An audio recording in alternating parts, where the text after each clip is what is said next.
Well, hello everyone. Welcome to the channel. As you can see, yeah, we are at a hospital. Looks as though, the ARH hospital. Well, y'all know how we like to tell stories about historic people and historic locations. And well, that's the name of the page, you know, Hillbilly Files, Legends, and Locations. Well, this is one, believe it or not. This is actually a historic site, and the historic building in question is actually inside that one. It's part of it. This was, yeah, added on and turned into this. Turned into the ARH hospital. Imagine that, a historic site. Now, to get to the story, people here in the Tug Valley have talked for years about the old miners' hospital that used to sit where the ARH is right now. Folks remembered the stories, the births, the deaths that happened inside these walls. The memories stayed alive, but the history grew a little bit blurry. Up on a small hillside above the Tug Fork River, the old miners' hospital here in South Williamson stood like a brick and mortar guardian over the coal camps and the hard-working and often injured coal miners who depended on this place's life-saving abilities. When it opened in 1956, it became one of the mine workers' memorial hospitals created by the United Mine Workers of America, built specifically in locations where medical care had been nearly non-existent. The building itself, the original building, held 140 beds. Its walls built thick with mid-century concrete and steel. And for the first decade, miners walked in with nothing more than their union health card and received treatment at no cost. Crushed bodies from roof falls, burns from methane gas ignitions, runaway mine cars, concussions, explosions, black lung, childbirth, and of course death. Every part of Appalachian life passed through these doors at one time or another, including myself. Inside those hallways, the bloody truth of coal country arrived daily.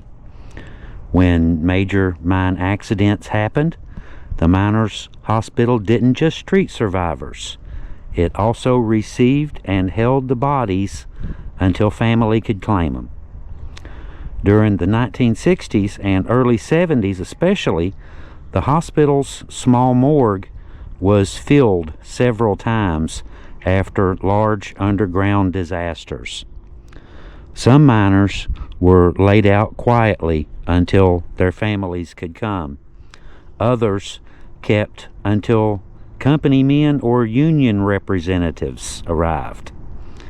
Even today, older miners remember the ambulance doors swinging open after fatal explosions or roof falls, and when the miners' hospital became the silent keeper of their dead friends and family.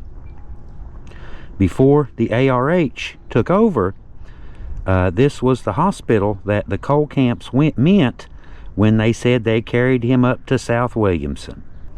People remembered it well, but the facts faded over time.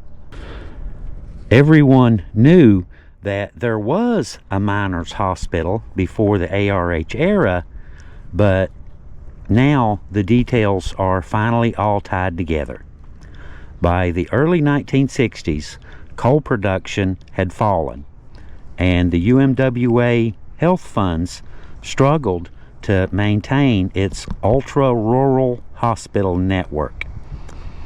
In 1963, the Miners Memorial System included the South Williamson Miners Hospital, was turned over to a new nonprofit that soon became Appalachian Regional Hospitals, better known today as the ARH.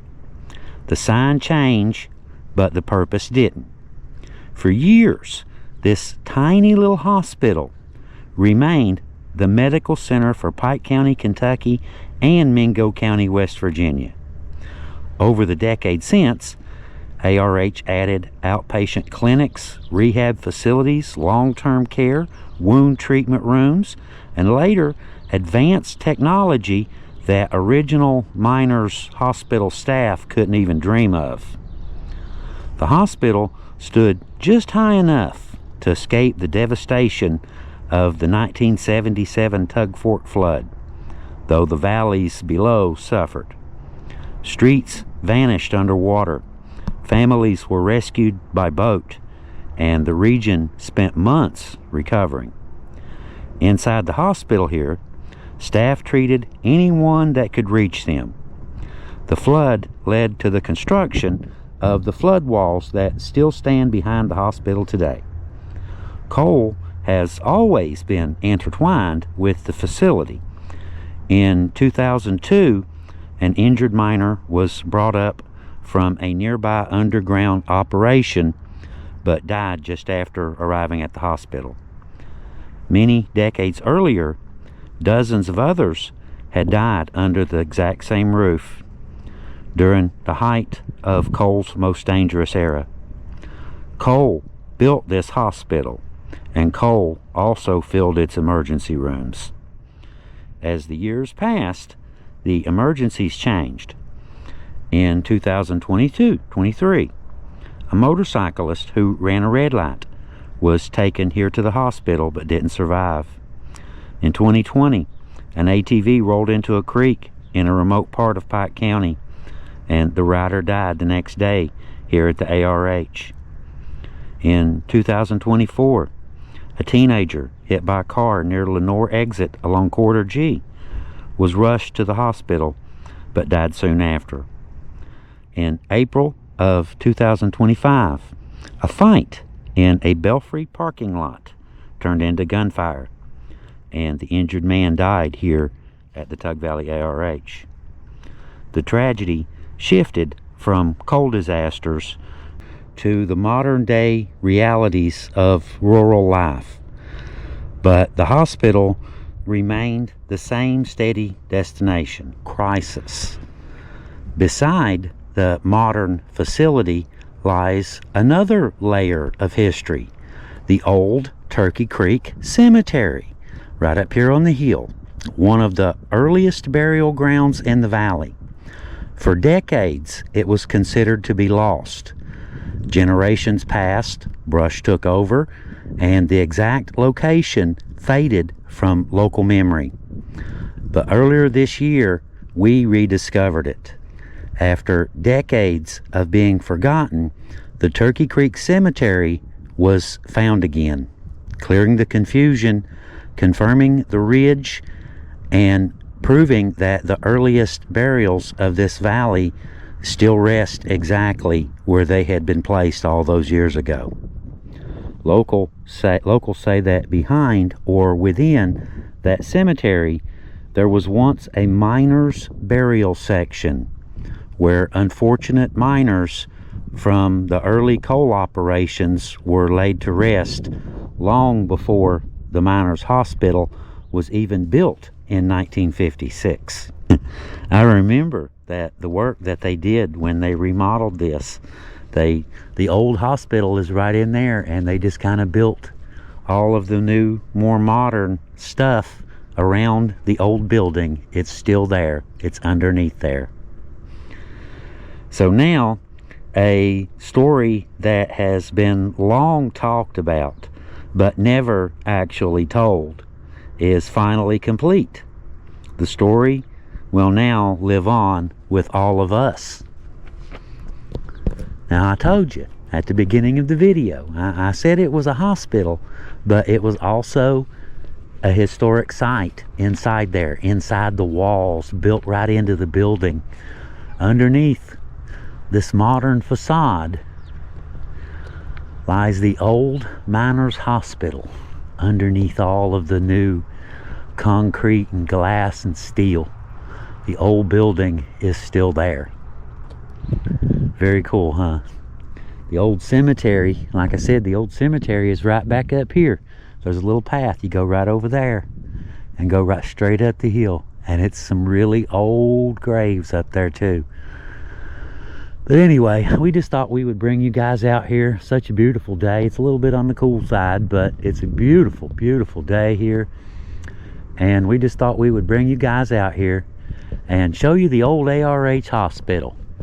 Now I'm gonna jump in the car here in a second. I'm parked right over there. Just kind of run around a little bit, and I want to show you kind of out back and some of the flood wall. You can see a piece of it right down there, little piece of the flood wall.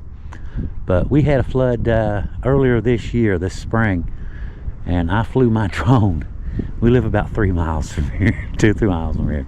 I flew my drone way down through here, right down that way. And you could see the hospital from there. I could see the water lapping at the flood wall. From what I've read and from what I've heard, the waters were within 2 feet of coming over top of the wall just this past spring. Close call, huh? All right, let's jump in the car and we're gonna run around the facility a little bit, kind of show you guys around just a little bit, and yeah, show you the building, show you the property. It's kind of hard to imagine all of the stuff since 1956 that's happened here.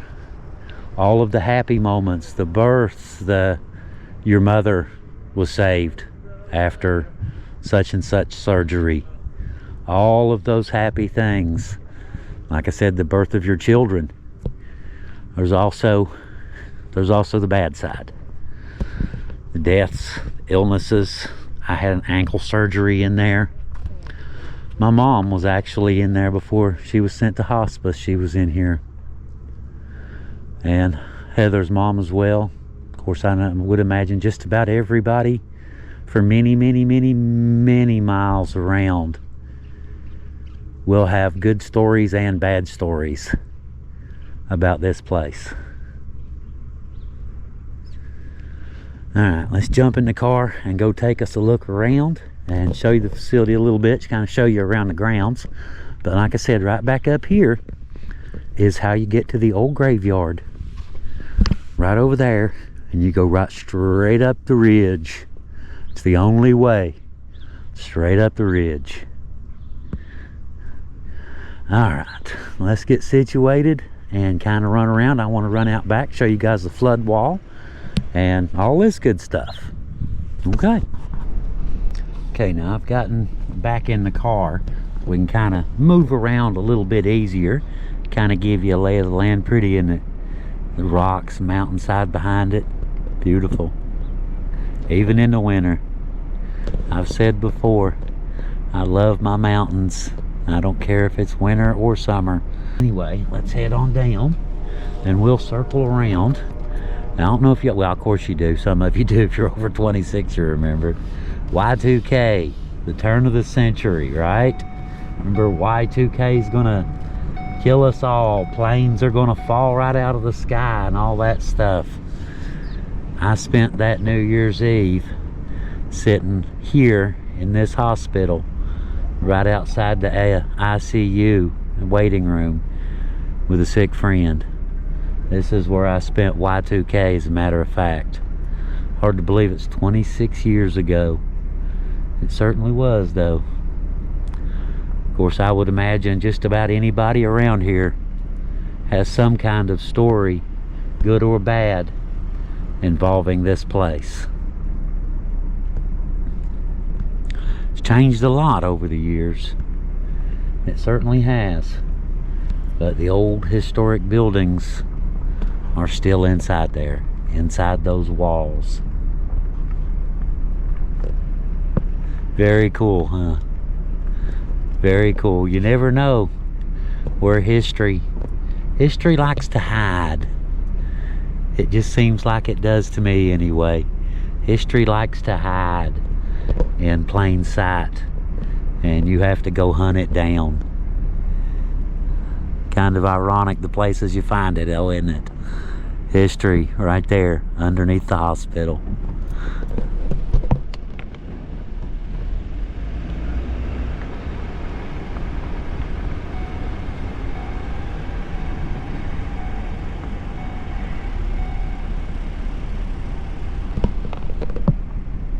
You can see some of the flood wall right there. We'll go down and take a look. Just see what it looks like. I haven't been down here in decades behind the building.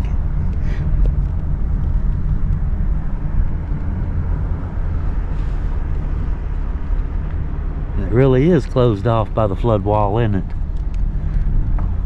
Which I guess that's a good thing, because the flood waters were lapping at the top of that within a couple feet of coming over.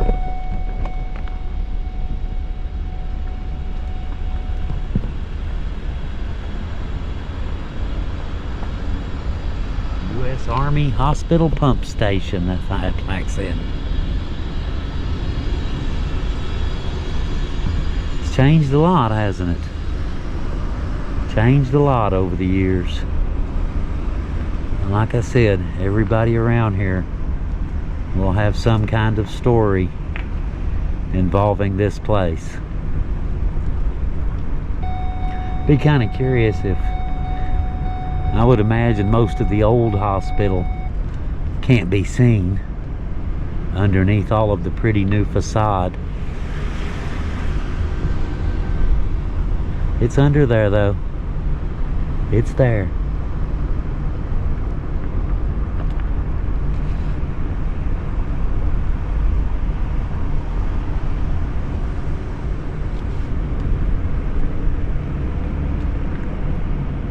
I think this end is like outpatient here, which would be one of their newer services, right? Just imagine though, you just bring your union card, you know, and free medical. Just show up with your union card, that's all you need. Come on in, we'll take care of you. Be nice if you could do that nowadays, wouldn't it?